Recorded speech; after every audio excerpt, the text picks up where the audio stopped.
Onstage, onstage with Jim and Tom. Onstage, onstage with Jim and Tom. Onstage, onstage with Jim and Tom. Onstage, onstage with Jim and Tom. Tom and Jim. Tonight, we welcome a band called Awesome Hotcakes to the stage of Phoenix Theater, led by Spike Sykes. This group probably plays more shows than any band we've ever had on this show. It's soul, it's brass, it's R&B, it's Awesome Hotcakes. And tonight, we'll get to know Spike and the rest of the band, and later they'll play a set of music. Please welcome to the program, Awesome Hotcakes. Welcome. Thanks for having us. Huge thanks for having us, yeah. So I want to start off with a hardball. It's going to get out of the way. We're just going to start with a hardball. All right. It's just fun. It's fun. I wouldn't even bring it up, but it's on the website. I really wouldn't if it wasn't on the website. On the website, you have a quote from a drunk fan that goes as follows. This band is absolutely incredible, but what a terrible band name. It's, yeah. So what I would like is a stirring defense of the band name. You got it. So, in the very beginning, I used to play shows, duo shows with Ron Charlesworth, who you've had on the show before. He plays drums for the Blind Barbers, and he runs a music store up in Healdsburg, Speed of Sound. Fantastic drummer. And he and I were a duo, and we would change the band name every gig. We would just make stuff up. And one day I was in San Francisco walking down the street. What were some of those names before you tell us that story? Let's see. I think Spider Pig was probably one of them. That's a good one. Why didn't we keep that? Yeah, that's a name. We weren't thinking. Peekaboo Street, was probably another one. Roadkill Coneheads, And this was why? We just hadn't found something that stuck. Okay. And we were kind of like, nobody knows who we are anyway, so we can just try names out. Do you like that it's polarizing? Yes. Yeah, totally. Yes. Yeah. I mean, the fact that somebody would bother to tell me that they hate the band name is probably like evidence that it's a good one. Spike, you're central to this project, right? I mean, you write the music. Is that correct? I do write the music. I'm interested sort of in like the moments that have made you the man and the artist that you are. And now you were in a military family, right? So you moved around a lot. How do you think that affected who you would become? Well, I think, first of all, it just made me the kind of person that it didn't take a long time to settle into an area. My parents always told this story of like we showed up in some town that we had moved into, and I just got out of the car and said, "Hey, kids, I'm here." And I think that my whole life has been a little bit like that. It's like we move into some new town. You don't kind of wait a long time to try to go find gigs and kind of, like I was saying earlier, you don't just kind of wait for it to happen to you. You have to go out and try to grab it. And you yourself were in the Coast Guard for a long time, too. So there were some circumstances that happened. The economy crashed, not to summarize your life for you, but you did that. And did that play into the musician that sits at this table now, that time? Because it was almost a decade you spent in the Coast Guard, right? Absolutely. I mean, the stuff that I picked up from being in the Coast Guard, I would say the main thing was that how hard we had to work, especially the first couple of years I was in the Coast Guard. I was on a boat for about a year, and I remember thinking to myself, like, well, if I can get up every day at like 5 o'clock in the morning and go wash dishes on this boat, for this crew of sailors, and like be gone from my family for months at a time, and like kind of get bounced around, and if I can deal with all that stuff, then when I get out, I know where the bar is at as far as like how hard I can work. And so I need to put that kind of effort into playing music. I do want to go back to baby Spike Sykes, young man Spike Sykes. It would be interview malpractice if we didn't talk about what you did as a child. You like visited Berlin before the wall came down when you were a lot younger, right? You heard the Pope speak on Christmas Eve at the Vatican. You did a Bing Crosby impersonation for the owners of a small motel in the Alps. This is incredible stuff. I think you're talking about Forrest Gump. Yeah. Well, I used to tell people that, gosh, I hoped that the rest of my life wouldn't be really boring, because I probably did more stuff before I was 12 than most people get to do their whole life. And that's not really an exaggeration. I mean, I lived in Korea when I was about 3, and then we moved back to the States, and then a few years later, when I was coming out of kindergarten, we moved to Germany. Which Korea? We lived in South Korea. Timely question. That's where I got all my soul, you know. Yeah. Because there's a place. Yeah, of course. Different spelling. Don't know if you all caught that. SEOUL. Thank you very much. But yeah, when we were living in Germany, I was first grade through third grade, and because my dad was in the Army band, they didn't just play, shows in Stuttgart. They played shows all over Europe, and I would go on the road with him. And if he wasn't traveling with the band, we would travel as a family, and we traveled almost every weekend. I mean, we would just like get on the train and go somewhere. And my dad ran in the Berlin Marathon, and that was before the Berlin Wall came down. So we went both sides, East and West Berlin, and we were with him on that trip, and we went into East Berlin, and did the whole go through Checkpoint Charlie and all that stuff. And I remember the look of the cars in East Berlin as being, all the cars were kind of uniform. It was weird. I remember, these really kind of ominous soldiers everywhere, And how old were you at this point? That was when I was in the second grade. Okay. Yeah. And around the same time, we went to Rome for Christmas, and I went to the midnight mass, and there he was, the big man. Yeah. So, but getting to live in Germany as a kid, you don't know that that's not a thing that everybody else doesn't get to do until you're older. And I remember we moved from Stuttgart, Germany to El Paso, Texas after that. And it was like the culture shock of coming from there to there was, massive. It was like, I kept thinking like, when are we going to move? But we didn't. And I love, El Paso. But yeah. And so we'll just do one more rewind on your life before we get to Awesome Hotcakes. My God, this is the Awesome Hotcakes episode. You can keep focusing on that. Is this news to you? Did you all know? Did you all know all this stuff? This is fascinating stuff. Of it, yeah. I didn't know it. Yeah. But I'm not in the band. I feel like the Spike Sykes like TED Talk or like motivational speech would be really good. And in that same vein, I just learned today that you are one of the worship leaders at a church here in Petaluma. What a remarkable thing that is. What led you to that? Have you always been somebody who would do something like that? Would, basically like try to get in front of people and try to inspire them? Or is that a more recent development in your life?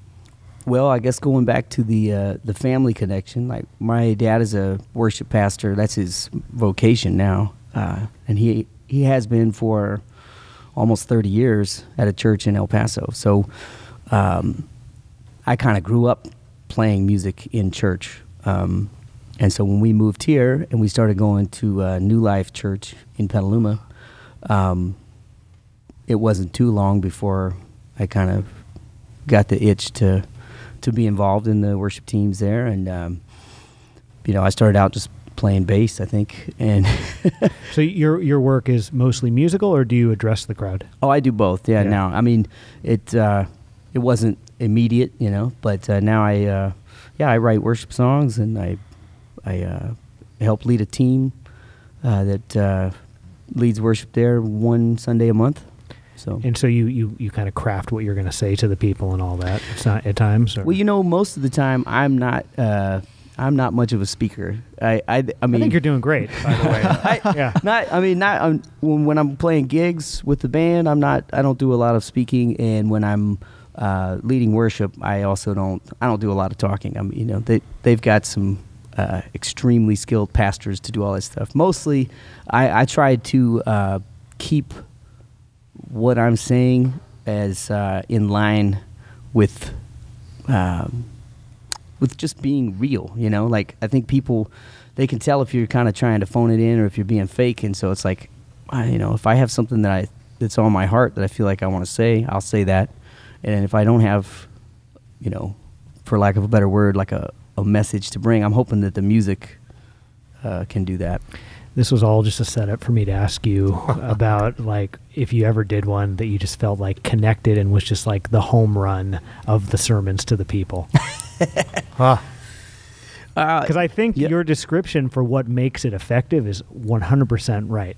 People can tell when you're being phony. They want you to be real. Well, I can tell you that the one time that I did have to address a large group of people at our church was not in the context of a Sunday morning like worship service. Yeah. Our New Life was a shelter for the fires a couple years ago, and towards the end of that kind of whole ordeal, the church had made the decision that they were going to have to transition from being a shelter to being more kind of like a resource center.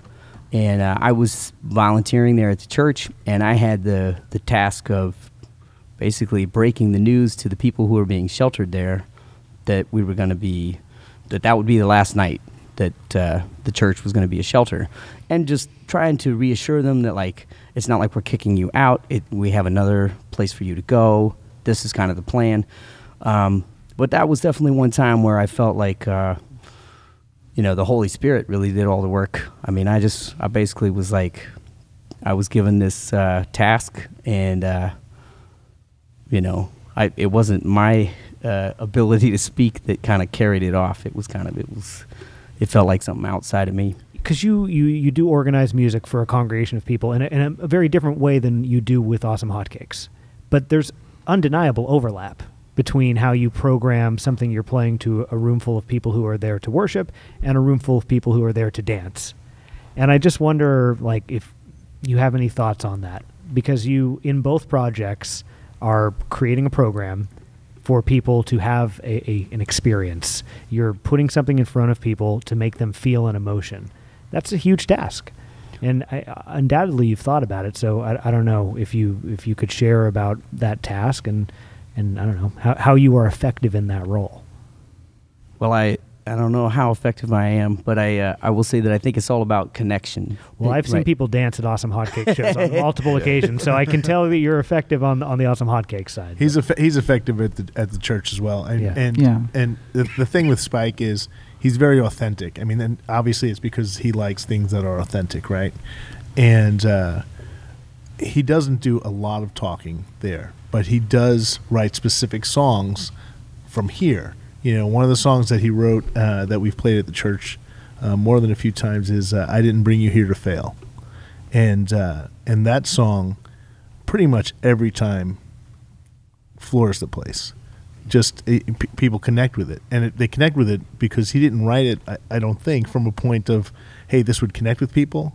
It was more of, this is what's happening to me now, and this is how I feel about it. I mean, you could talk about that song, but that song's gone over really well there, and also at COTS. Well, I was going to say almost the exact same thing was it's not written to produce an emotion in a calculated sort of way. Right.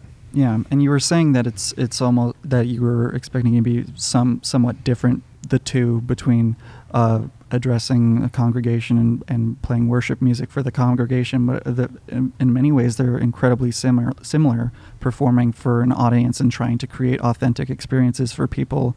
And I mean, sometimes we play some of that music that we play in front of the congregation in our performances, and it gets a really strong response. Maybe not the same way for the people that are listening, but the authenticity in the performance it's there regardless. So maybe I shouldn't speak for you. I wouldn't think that you wrote them to produce an emotion as much as just wrote something sincere and it produces an emotion.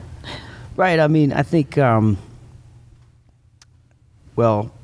so when it comes to songwriting, when the stars align for you, right? When it really comes together, it's a combination of like work that you've put in to be able to kind of catch that thing real quickly, because usually it's a real fleeting kind of deal, creating that sound or catching that lyric. I used to tell people that it's kind of like, if you're trying to learn how to sketch, you're trying to become a good artist, you sketch something that's stationary. You do still life over and over again, so that when the butterfly lands on the windowsill, you have the skill to catch it really quick, you know. And I think that with songwriting, you know, sometimes I write just to write, just like I need to write for the practice of it.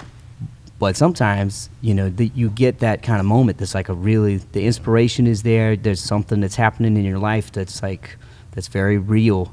And you want to be able to convey that. And, you know, I feel mostly like I just really get lucky. And, you know, I kind of try to put it out there.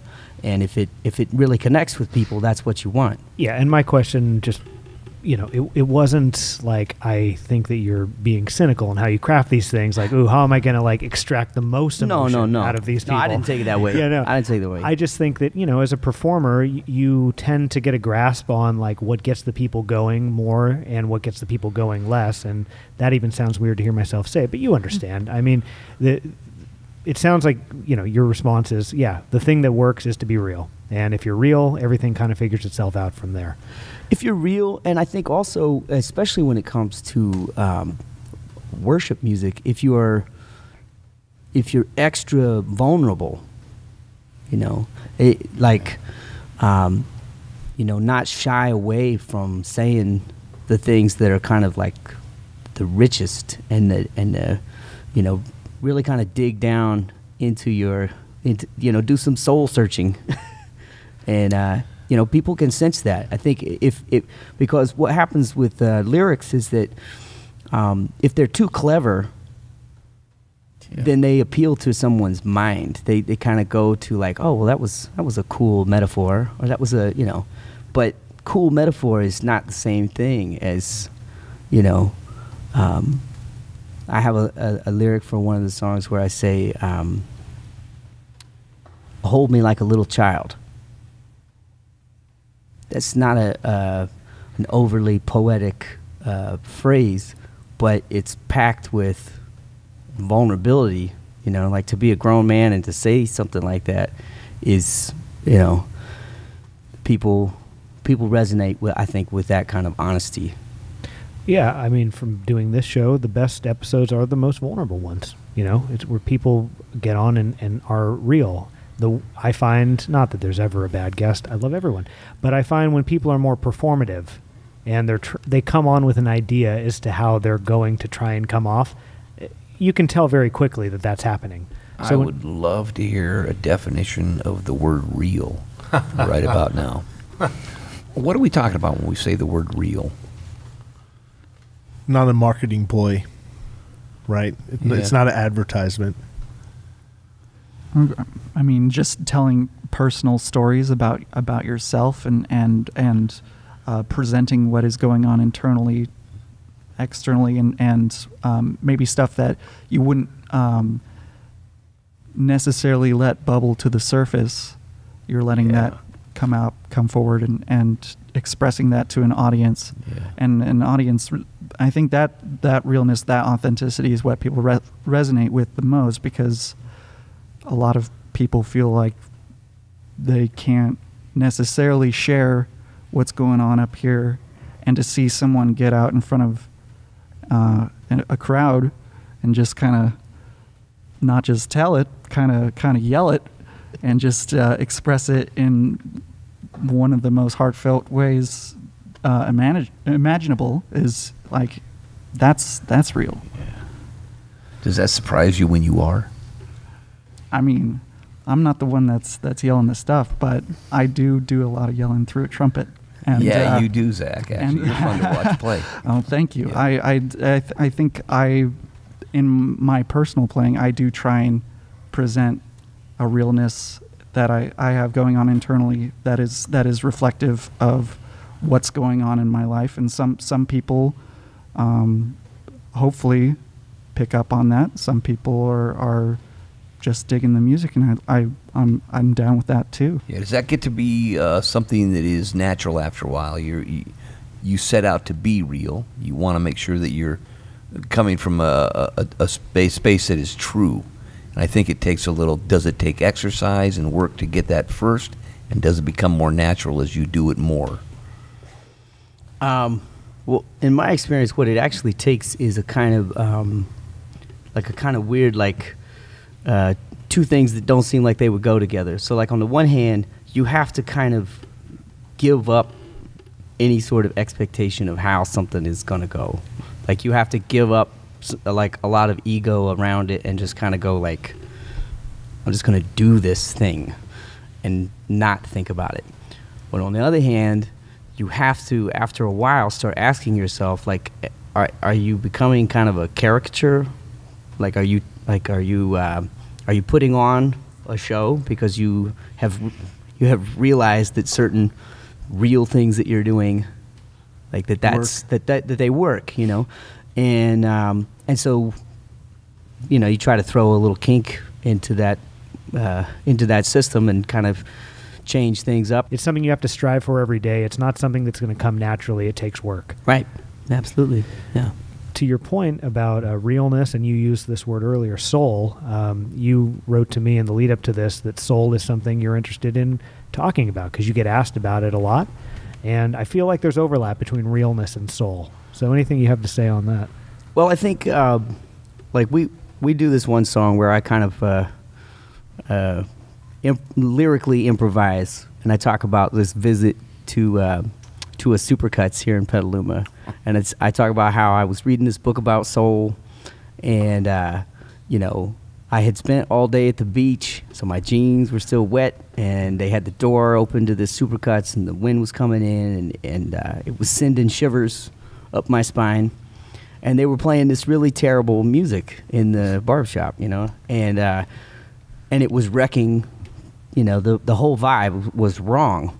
And then all of a sudden this song by Alicia Keys came on, and like it all lined up. I mean, the kind of, you know, you want to talk about like a mystical experience, right? Or a soul moment. Like that's what I felt like that I was having. And I thought, well, it's kind of ridiculous that it's happening at a Supercuts on like a Tuesday. But I think that's kind of how soul tends to work, is that it's that you can't really create it, you know, because soul is coming from outside of you for sure. But when it comes to music, I think that soul is that thing that you sense in a person's sound that is kind of that indicator, like, oh, this is real, like this person means it. And it doesn't have anything to do with like style of music. I'm not talking like only soul music or only, you know, R&B. I mean, you listen to the difference between somebody like Yo-Yo Ma play the cello and someone else play the same thing. Yo-Yo Ma has all this skill, but he's also bringing all of this soul to every note. I mean, he is hanging it, you know, out there on those notes, and that's a thing that fascinates me. It's like, how do you get to that spot in your art where your sound is you, and your sound is connected to your soul? And that's the thing that I think when people listen to somebody and they feel something, that's what's happening. Is that it's kind of like, here's your soul and there's their soul, and they're resonating together. I mean, they're like, oh, I'm recognizing that, like, the realness in what's happening.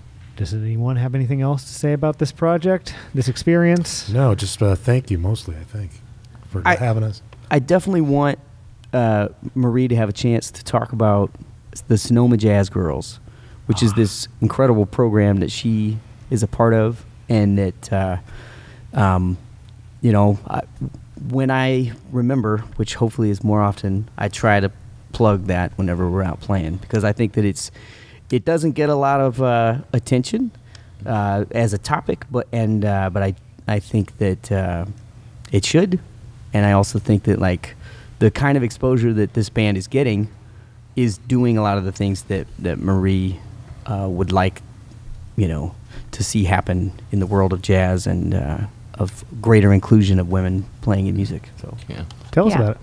Well, the timing of Spike asking me to play in this group, I don't know if it had anything to do with my starting that class, if you even knew about it back then. Anyway, I started this class for girls because I realized that the numbers hadn't changed since I was in high school. And it just hit me like a ton of bricks, and I was like, I'm going to start this class. So I did. There were 17 boys in your high school jazz class, and there were 3 girls. That was the all-state honor jazz band. Yeah. My senior year of high school. So those kids from all over the state, and there were 3 girls in it. And at the time, that didn't seem like a big deal to me. I didn't think twice about it. And then I found out that in the last 4 or 5 years, there were either 1 or 0 girls in it at the all-state jazz band. So I thought, well, I'm going to do something.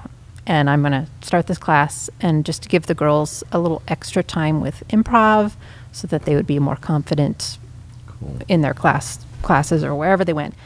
And it was very close to that time. And I hadn't played jazz since I quit halfway through college. Because of this very sort of issue, this male-dominated situation. Yes. You had somebody who implied that you got into the music school because of non-musical qualities. Yes, I did. Yeah. And at the time, I don't think I realized how much that affected me. But when thing after thing happened, you just don't want to be around it anymore. And I didn't think, oh, I'm going to face this sexism and I'm going to keep going. I just thought, I don't feel like being here. And so I quit, and I continued. I got my degree just in doing classical, and I gave lessons and I taught band. And then this thing happened where I found out about the numbers, and I thought I'm going to start this class, and I tried to get my chops back in shape. And it was very close to that time that Spike asked me to play in the group. And I don't think I would have been ready at any other time. To your point about realness earlier, you just described it. When you left the school, you were like, I just don't want to be here anymore. It wasn't until 20 years later that you started to examine the real reasons, which was the pervasiveness of sexism and just women not being made to feel welcome. Yes. That's a real analysis of what happened, and then you decided to do something about it. So what a remarkable thing that is. Yeah. Thank you. Yeah. And thank you for giving the prompt to it. I'm glad that makes it in this episode. Yeah, and I'm very thankful for all of the people in this group who are fully supportive and always try to give me a chance to talk about it. If you'd like to know more about it, message Awesome Hotcakes or call Music to My Ears, which is where the class happens. Yes, please do.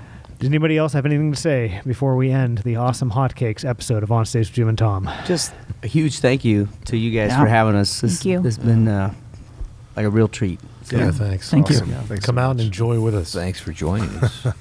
So I was like the drunk guy, okay? I was a little skeptical about this band because of the name, I'll be honest with you. But when I saw you play, I thought, oh, yeah, we've got to have this band on stage. We got to do that. Absolutely. Yeah. So thank you all for being a part of this tonight. Thank you. It is an incredible band. And, like we said, it feels like this band plays half the nights of the week. And I think that people should go out and check it out because it is fun to watch, and it's fun to watch people dance too. That may even be one of the better parts. It's just to go and watch how much people dance and how wild they get, because this resonates with people. So thank you guys. And in just a moment, the listener can also dance because a set of music from Awesome Hotcakes is next. Thanks again for joining us, everyone. Thank you. Thank you. Thank you.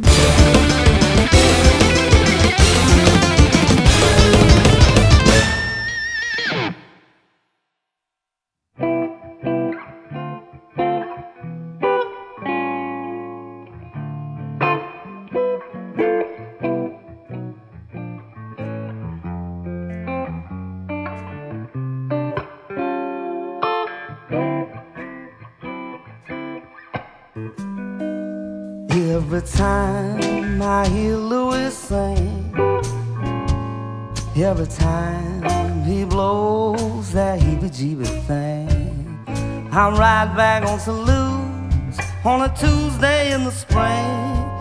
Every time I hear Satchmo sing, and anytime I see Louis grin, Lord, I just wanna go back home again. To the Natchez rolling by, and the clouds up in the sky. No clouds looking down with a gleam in his eye. I hear those western blues walking down Canal Street in my light bulb shoes. I got the world on a string. Anytime I hear Louis Armstrong sing.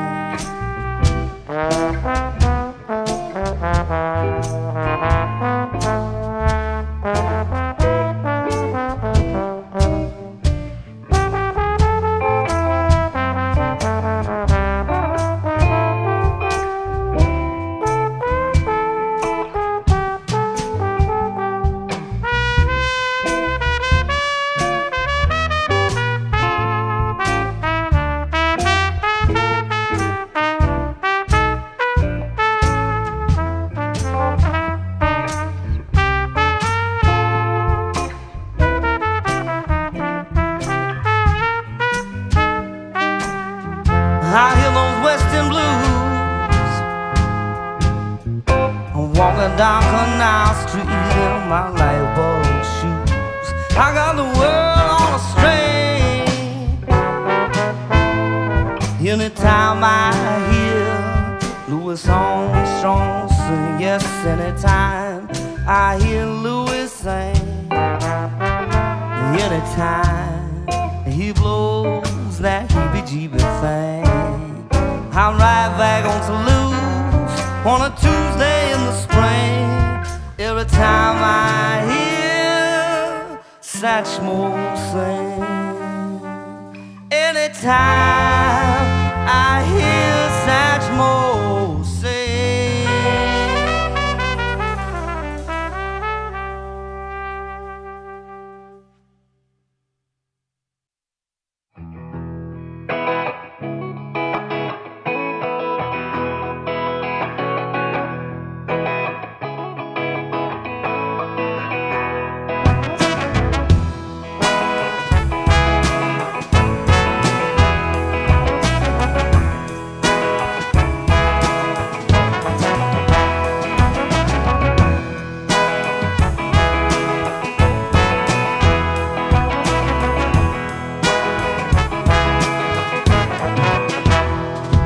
My horse don't even make it to the finish line. All I wanted was a day I could say was mine. But I'm 1 week in the hole, and then I'm right back where I'm at. Get you a picture full of Lily's mama, I bet you love that. And I said, whoa, baby, I'm alright. Might be a 3-time loser, but I'm alright. Baby, you know I'm alright. Mama might be a 3-time loser, but I'm alright.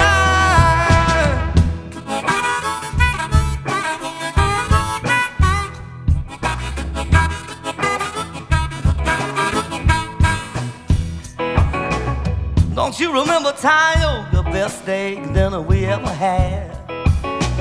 Still getting to know me, you introduced me to your dad. Had all these questions and riddles that I would never understand. I said Columbus got it wrong, you know, but it's still found land. And I said, oh, baby, I'm alright. Might be a 3-time loser, but I'm alright. Baby, you know I'm alright.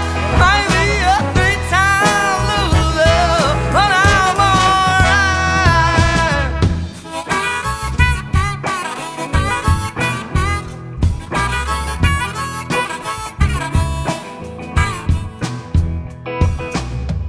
You wanted to get married on a Saturday in May. I hope you're not upset now, it didn't work out that way. But picking out cakes and preachers, that just ain't my cup of tea. That's till death do us both, felt like it'd be the death of me. And I said, oh, baby, well, I'm alright. Might be a 3-time loser, but I'm alright. Baby, you know I'm alright. Mama might be a 3-time loser, but I'm alright, I'm alright.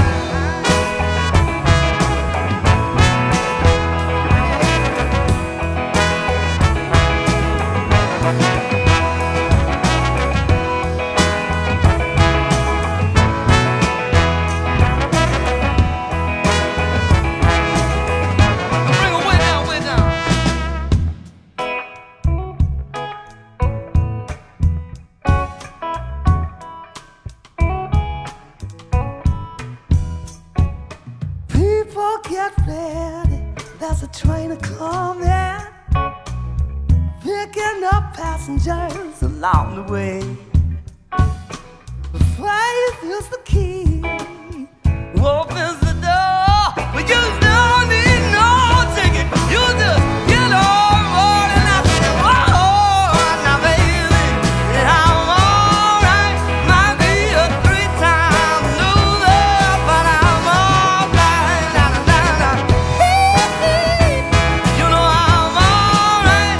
Might be a 3-time loser, but I'm alright. I'm alright. I'm alright now. Shown up now.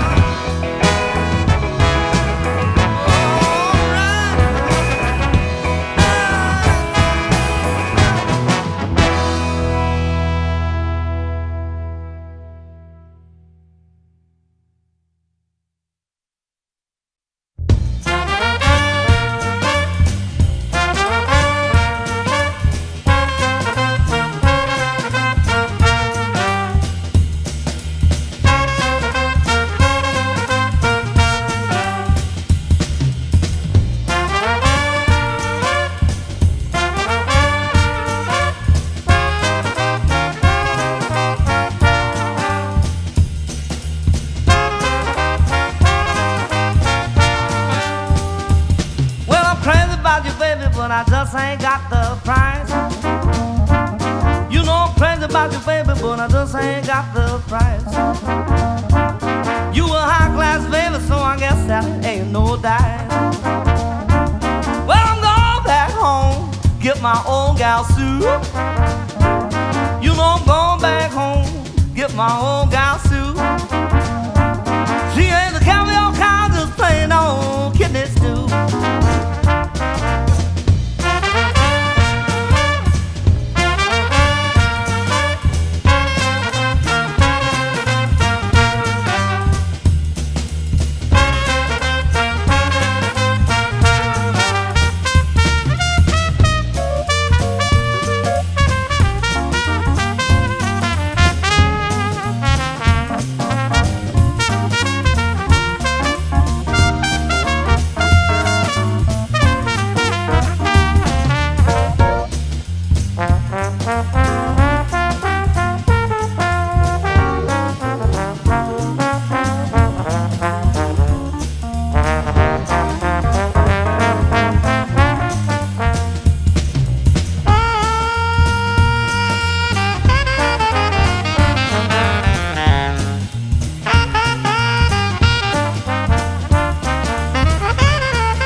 kidney stew is fine. I said, oh, kidney stew is fine. You can save your money, keep your peace of mind. Well, I'm going back home, get my own gal suit. You know I'm going back home, get my own gal suit. She ain't the caviar kind, just plain old kidney stew.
I'd listen to them on my Walkman every day.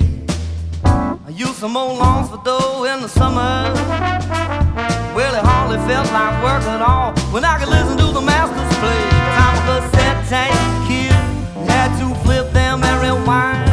Back then we just did what we did. Nobody out there said no 10,000 songs. You just had to as many as you could afford. Moving longs, I'm a cassette tape kid.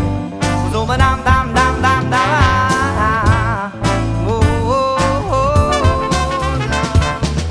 First time I heard Coltrane, I was in the 5th grade. I was riding on the school bus. Bought my favorite things at the mall in Las Cruces. Baby, I remember it just like it was yesterday. I'm a cassette tape kid, had to flip them and rewind. Back then we just did what we did. Nobody out there said no 10,000 songs. You just had your minute and you could afford. Moving longs, I'm a cassette tape kid. Was on my dime, dime, dime, dime, dime. Talk about bombs on down, down with the bop. Bombs on down, down, down with the bop. Bombs on down, down, down with the bop.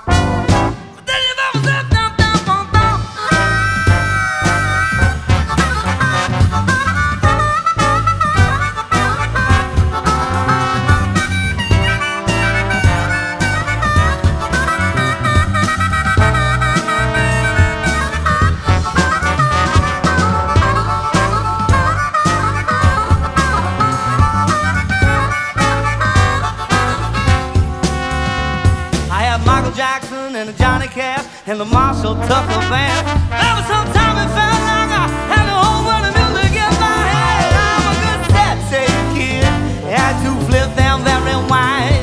Back then we just did what we did. Nobody out there said no 10,000 songs. You just had to admit it. You could afford my way longs. I'm a cassette tape kid. So what I'm